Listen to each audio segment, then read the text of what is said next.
Welcome, dear listeners, to History with Herodotus, where we delve into the vast expanse of human experience, seeking to illuminate the complexities of our collective past. Today we embark on a journey to explore one of the most pivotal battles in American history, the Battle of Shiloh.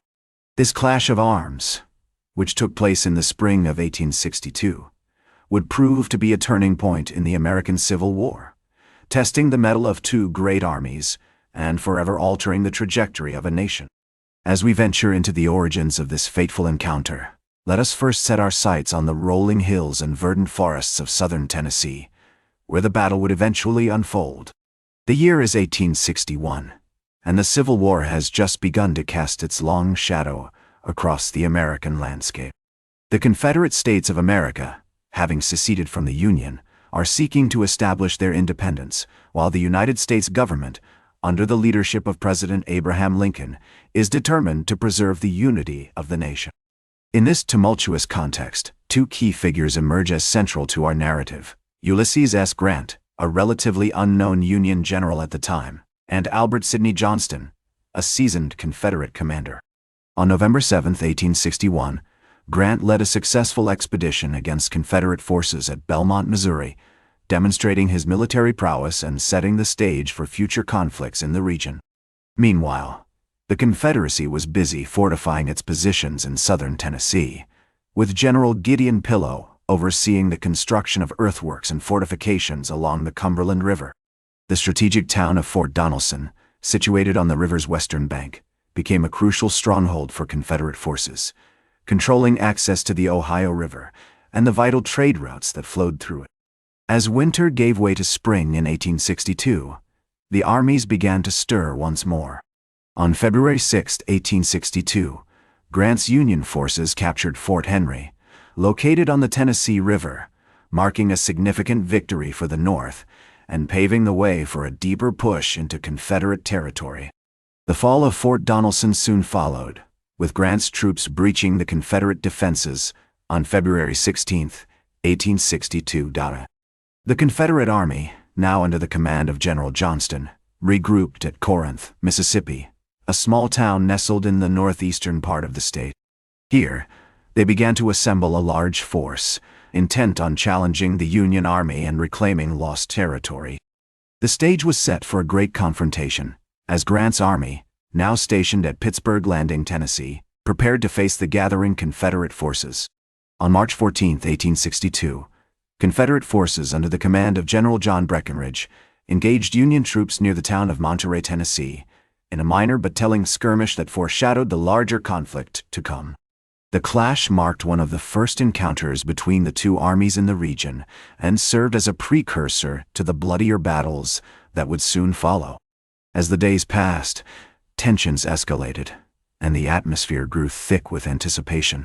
The armies were poised, the terrain was set, and the fate of a nation hung in the balance. On April 5, 1862, Confederate General P.G. Beauregard arrived at Corinth, Mississippi, to assume command of the Confederate forces gathered there, bringing with him a wealth of experience and a deep understanding of the strategic landscape. With the stage now fully set, we find ourselves on the cusp of a great and terrible event. The armies are arrayed, the commanders are resolute, and the outcome hangs precariously in the balance. Join me, dear listeners, as we venture into the midst of this pivotal moment and uncover the secrets of a battle that would leave an indelible mark on the annals of time.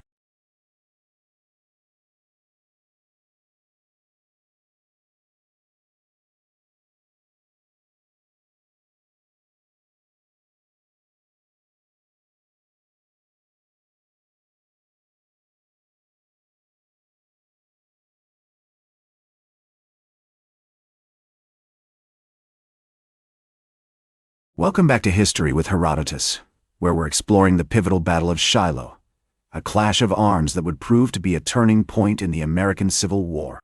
On April 6, 1862, the Confederates launched a surprise attack on the Union Army at Pittsburgh Landing, catching them off guard and unprepared.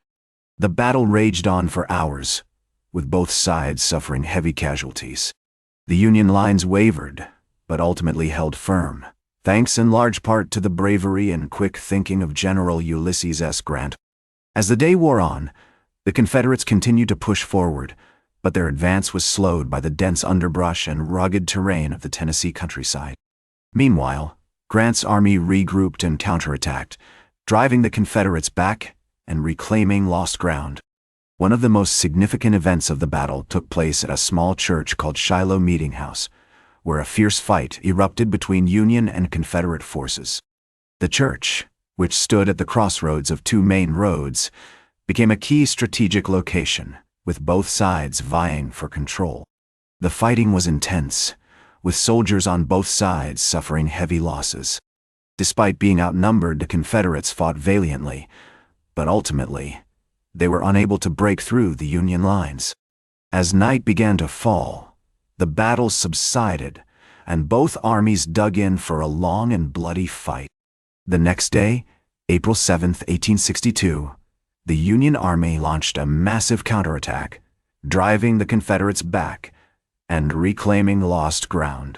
The Confederates, exhausted and depleted, were unable to withstand the onslaught, and they began to retreat towards Corinth, Mississippi. As the battle drew to a close, the scale of the devastation became clear. Over 23,000 soldiers had been killed or wounded, making Shiloh one of the bloodiest battles of the Civil War. The Union Army had emerged victorious, but at great cost, and the Confederates had suffered a significant defeat. In the aftermath of the battle, General Grant came under criticism for his handling of the engagement, with some accusing him of being caught off guard by the Confederate attack. However, Grant's bravery and determination had ultimately saved the day, and he would go on to become one of the most celebrated generals of the war. The Battle of Shiloh marked a significant turning point in the Civil War, as it halted the Confederate advance in the Western Theater and set the stage for the Union victory at Vicksburg. It also marked a shift in the war's trajectory, as the Confederacy began to lose momentum and the Union gained the upper hand. Join us next time on History with Herodotus, as we explore more pivotal moments in American history.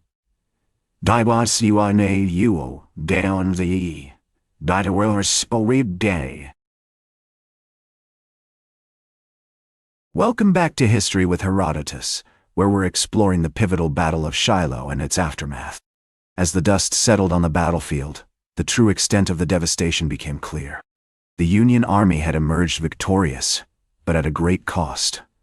Over 13,000 casualties, including more than 1,700 killed.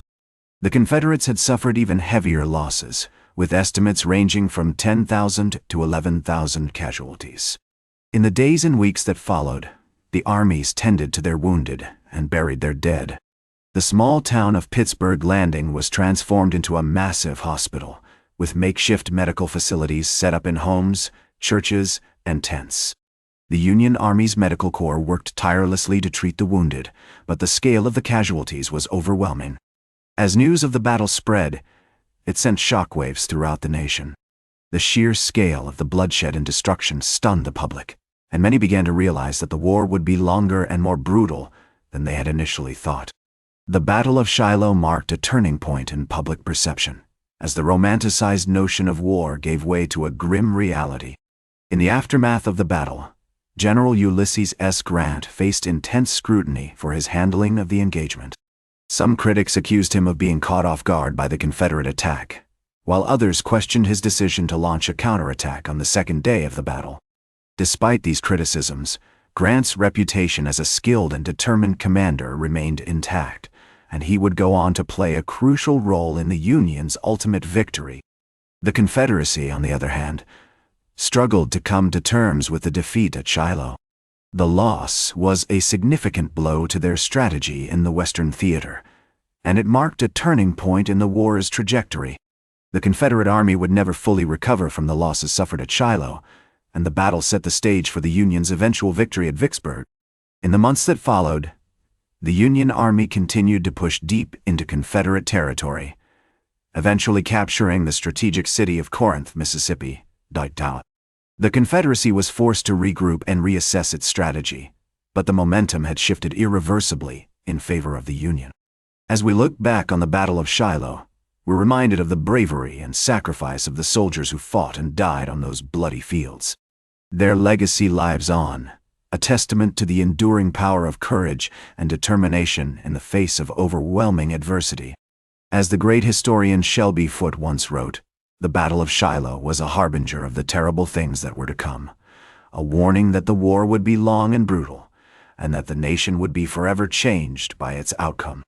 Join us next time on History with Herodotus, as we explore more pivotal moments in American history and uncover the secrets of a nation forged in blood and fire. That's all for today's History with Herodotus. Remember to like, share, and subscribe. And until next time, remember that to understand the present, we must first understand the past.